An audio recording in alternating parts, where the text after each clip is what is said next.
ভেনেজুয়েলার president Nicolas মাদুরোকে সামরিক অভিযানে আটক করার নাটকীয়তার পর মার্কিন প্রেসিডেন্ট ডোনাল্ড ট্রাম্পের পররাষ্ট্রনীতির উচ্চাকাঙ্ক্ষা এক নতুন মাত্রায় পৌঁছেছে।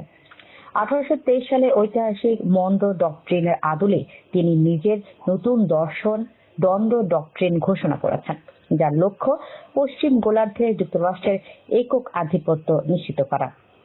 এই নীতির অংশ হিসেবে ভেনেজুয়েলার ওপর এখন বিশ্বের আরো 5টি দেশ বা অঞ্চল ট্রাম্পের বিশেষ নজরে রয়েছে বলে আভাস পাওয়া যাচ্ছে। এই তালিকার শীর্ষে রয়েছে ডেনমার্কের স্বায়ত্তশাসিত দ্বীপ গ্রিনল্যান্ড। বিরল খনিজ সম্পদে সমৃদ্ধ এই দ্বীপটি কৌশলগতভাবে উত্তর আটলান্টিকে অত্যন্ত গুরুত্বপূর্ণ। ট্রাম্প দাবি করেছেন, জাতীয় নিরাপত্তার স্বার্থে গ্রিনল্যান্ড দখল করা প্রয়োজন, কারণ সেখানে রুশ ও চীনা জাহাজের আনাগোনা বেড়ে গেছে। যদিও গ্রিনল্যান্ডের প্রধানমন্ত্রী জেমস ফ্রেডরিক নিলসেন এবং ডেনমার্কের প্রধানমন্ত্রী মেটে ফ্রেডরিকসেন ট্রাম্পের এই সংযুক্তি পরিকল্পনা সরাসরি নাকচ করে দিয়েছেন। তবুও ট্রাম্পের অনড় অবস্থান ন্যাটোর ভেতরেই নতুন উত্তেজনার জন্ম দিয়েছে। দক্ষিণ আমেরিকায় ট্রাম্পের পরবর্তী বড় লক্ষ্য হতে পারে কলম্বিয়া।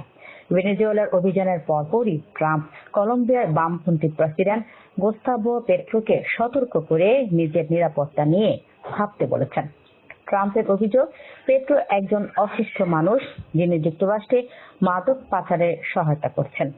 কলম্বিয়ার সামরিক অভিযান চালানোর সম্ভাবনা নিয়ে প্রশ্ন করা হলে ট্রাম্প ইতিবাচক সাড়া দিয়েছেন, যা দীর্ঘদিনের মিত্র এই দুই দেশের মধ্যে চরম কূটনৈতিক বৈরিতার সৃষ্টি করেছে।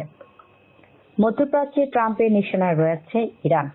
দেশটিতে চলমান সরকার বিরোধী বিক্ষোভ নিয়ে ট্রাম্প কড়া হুঁশিয়ারি দিয়ে বলেছেন, বিক্ষোভকারীদের উপর হামলা করা হলে যুক্তরাষ্ট্র কঠোর সামরিক ব্যবস্থা নেবে। ইসরায়েলি প্রধানমন্ত্রী বেনিয়ামিন নেতানিয়াহুর সঙ্গে বৈঠকের পর ইরানের পারমাণবিক স্থাপনায় নতুন করে হামলার সম্ভাবনা উড়িয়ে দিচ্ছেন না বিশ্লেষকরা।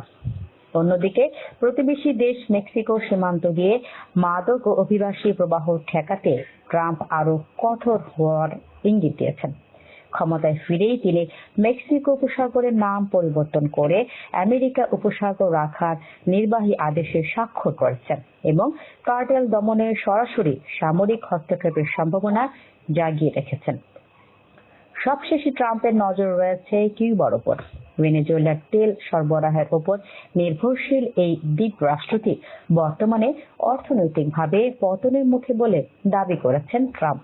তিনি মনে করেন, মাদুরোর পতনের পর কিউবার কমিউনিস্ট সরকার এমনিতেই ভেঙে পড়বে, তাই সেখানে এখনই সামরিক হস্তক্ষেপের প্রয়োজন নেই। তবে মার্কিন পররাষ্ট্রমন্ত্রী মার্কো রুবিও কিউবার সরকারকে সতর্ক করে বলেছেন, ট্রাম্পের কথাকে যেন তারা কোনোভাবেই হালকাভাবে না নেয়। ল্যাটিন আমেরিকা ও ইউরোপের দেশগুলো এখন ট্রাম্পের এই দ্বন্দ্ব ডক্ট্রিনের পরবর্তী পদক্ষেপ নিয়ে গভীর শঙ্কার মধ্যে রয়েছে।